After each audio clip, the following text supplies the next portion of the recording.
আসসালামু আলাইকুম। বাংলাদেশ বেতার, গোপালগঞ্জ। খবর পড়ছি ফাল্গুনী ইশরাত আখি।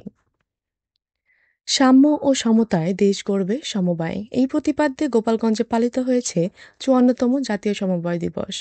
গতকাল সকালে সদর উপজেলা পরিষদ চত্বরে জাতীয় পতাকা উত্তোলনের মধ্য দিয়ে দিবসের উদ্বোধন করেন জেলা প্রশাসক মোহাম্মদ কামরুজ্জামান।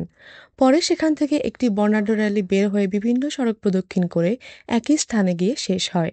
র্যালি শেষে আলোচনা সভা ও সফল সমবায় সংগঠনের মাঝে পুরস্কার বিতরণ করা হয়।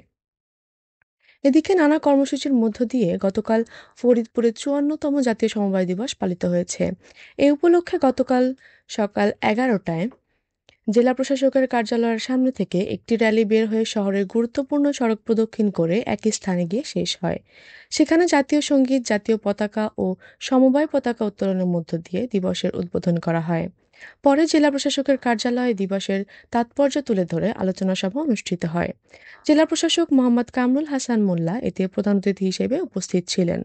জেলা সমবায় অফিসার মোহাম্মদ জহিরুল ইসলামের সভাপতিত্বে police super Mohammad Abdul Jalil, civil surgeon doctor Mahmudul Hasan, আঞ্চলিক সমবায় ইনস্টিটিউটের অধ্যক্ষ খন্দকার মনিরুল ইসলাম সহ সংশ্লিষ্টরা এ সময় উপস্থিত ছিলেন।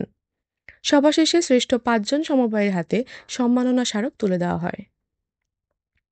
গোপালগঞ্জ সদর উপজেলা পরিষদ এলাকায় শহীদ বুদ্ধিজীবীদের বধ্যভূমি সংস্কার কাজের উদ্বোধন করা হয়েছে।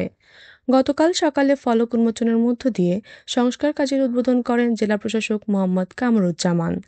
এ সময় উপজেলা নির্বাহী কর্মকর্তা এম রকিবুল হাসান সহ বীর মুক্তিযোদ্ধারা এ সময় উপস্থিত ছিলেন। জেলা পরিষদের অর্থায়নে প্রায় ২৯,৯৩,০০০ টাকা ব্যয়ে বধ্যভূমির সংস্কার কাজ সম্পন্ন করা হয়। নাটক হোক মানুষ বদলের অঙ্গীকার, এই স্লোগানে গোপালগঞ্জে অনুষ্ঠিত হয়ে গেল ২ দিনব্যাপী নাট্যমেলা। গোপালগঞ্জ থিয়েটারের উদ্যোগে এবং জেলা শিল্পকলা একাডেমির সহযোগিতায় শুক্রবার সন্ধ্যায় আনুষ্ঠানিকভাবে পর্দা ওঠে এই নাট্যমেলার। প্রথম দিনে মঞ্চস্থ হয় ড্রামা সার্কেল নড়াইলের আবদুল্লাহ আল মামুনের লেখা এখনো কৃতদাস এবং বাংলা থিয়েটার ফরিদপুরের ওয়াহিদ বিন সিরাজের লেখা সাইরেন।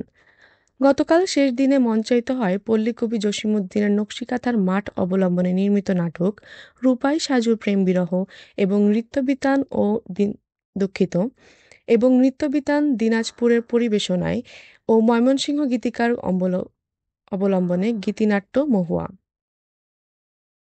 গতকাল গোপালগঞ্জ ব্লাড ডোনেট গ্রুপের ৩য় প্রতিষ্ঠাবার্ষিকী অনুষ্ঠিত হয়েছে।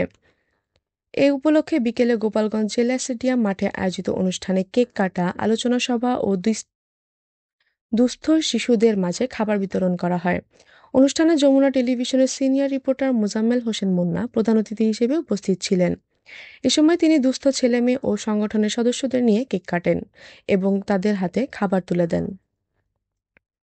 নড়াইলের লোহাগড়ায় ২.৫ কেজি গাঁজাসহ ইউসুফ শেখ নামে এক মাদক ব্যবসায়ীকে গ্রেফতার করেছে পুলিশ। গতকাল সকালে উপজেলার মল্লিকপুর ইউনিয়নের পাচুরিয়া গ্রামে অভিযান চালিয়ে তাকে আটক করা হয়। পুলিশ জানায়, ইউসুফের বিরুদ্ধে আগে থেকেই ১৩টি মাদক মামলা রয়েছে। তার বিরুদ্ধে নতুন করে আরেকটি মামলা দায়ের করে আদালতের মাধ্যমে জেল হাজতে পাঠানো হয়েছে। গোপালগঞ্জে নিখোঁজের ১২ দিন পর প্রদীপ বিশ্বাস নামে এক কৃষকের গলিত মরদেহ উদ্ধার করেছে পুলিশ।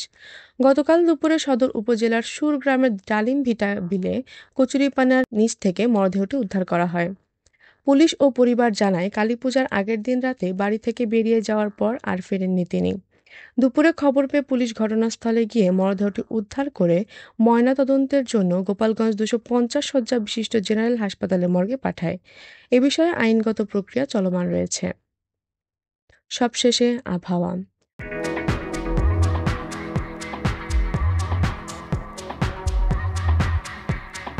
আজ বেলা ১টা পর্যন্ত আবহাওয়ার পূর্বাভাসে বলা হয়েছে, দেশের অভ্যন্তরীণ নদীবন্দরসমূহের জন্য কোনো সতর্কবার্তা নেই এবং কোনো সংকেতও দেখাতে হবে না।